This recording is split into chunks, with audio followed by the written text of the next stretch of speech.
Desember 2015. Kejadian itu sudah berlalu, tapi masih membekas dalam ingatanku. Namaku Agnes, dan aku masih menikmati masa-masa indahku sebagai mahasiswa baru di kampusku. Selain itu, aku juga aktif dalam organisasi mahasiswa. Tak tanggung-tanggung, aku tergabung dalam 3 organisasi. Aku masih ingat betul, kejadian ini aku alami saat mempersiapkan acara salah satu organisasi yang aku ikuti. Kebetulan saat itu aku ditunjuk jadi seksi acara. Mau tidak mau, aku harus bekerja keras siang dan malam untuk memenuhi tugasku. Rapat selesai pukul 8 malam. Teman-temanku sudah berpamitan pulang. Hanya menyisakan aku, Siva, dan Rendra di base camp.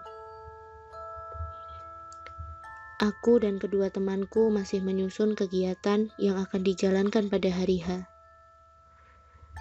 Waktu sudah menunjukkan pukul 10 malam.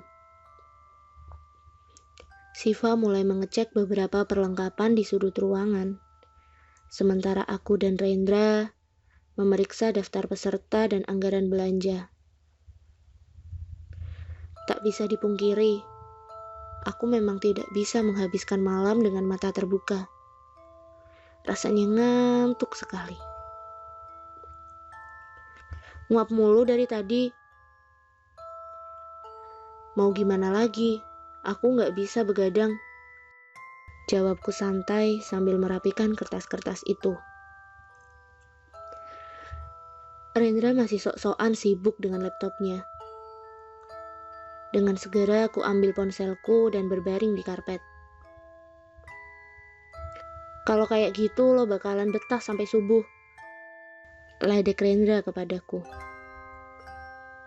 Tak terasa aku tidur dengan tangan masih memegangi ponselku. Kemudian, "Woi, bangun. Bangun, Nes. Kamu lapar gak?" tanya Siva sambil menggoyang-goyangkan badanku. "Apaan sih?" jawabku agak malas. "Loh, Rendra mana?" tanyaku bingung.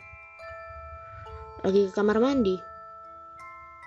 "Udah gak ada stok makanan lagi nih," gerutunya pelan. "Ya udah tuh di belakang gedung ekonomi, ada banyak tanaman buah kan? Ambil aja di sana," jawabku dengan entengnya. "Ambilin apa, Nes? Aku lapar banget," jawabnya. "Tunggu Rendra aja," jawabku cuek sambil melanjutkan tidurku. "Alah, bilang aja kamu takut.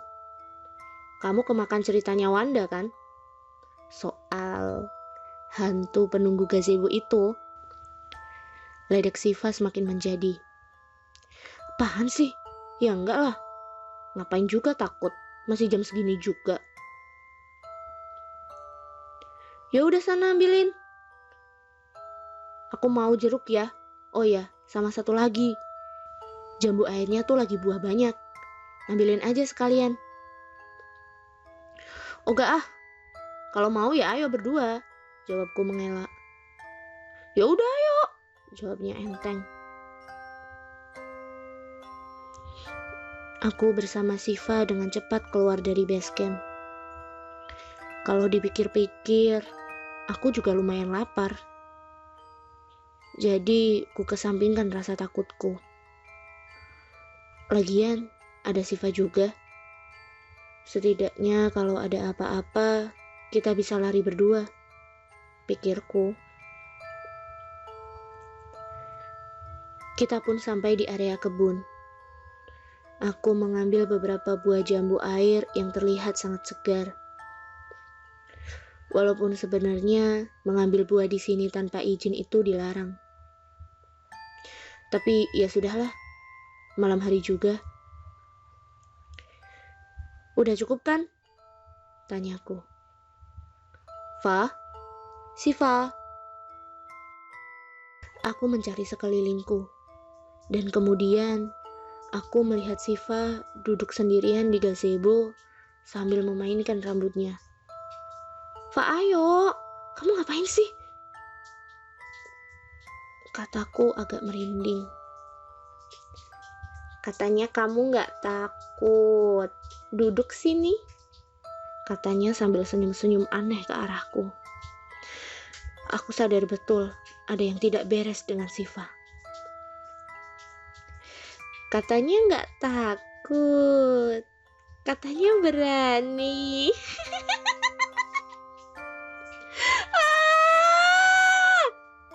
Sontak aku teriak sekencang-kencangnya, karena yang kulihat sekarang, Siva berubah menjadi sosok wanita dengan baju berwarna serba merah, dengan senyum menyeringai dari ujung telinga kiri ke telinga kanannya.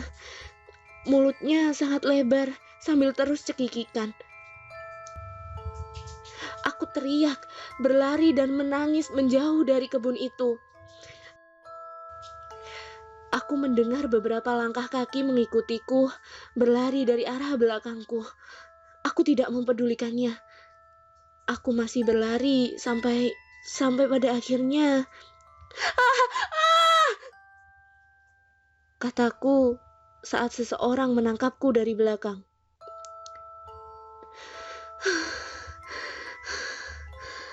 Aku masih mengatur nafasku yang sedari tadi tidak menentu. Itu Kak Adit. Dia seniorku di organisasi.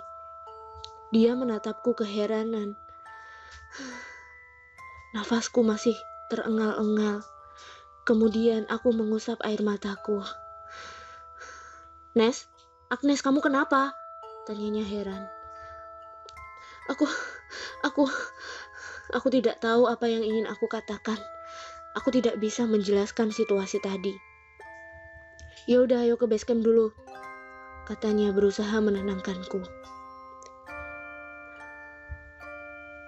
"Agnes, kamu kenapa?" Siva langsung saja berlari dan memelukku. Kulihat Rendra masih mengenakan jaket dan memegang plastik berisi banyak makanan. "Dari mana aja sih? Pintu lo kunci, kita nyariin kemana-mana," tanya Siva yang terlihat kesal. Kak Adit mencoba mendinginkan suasana. Dia mengambil kunci yang ada di saku jaketnya.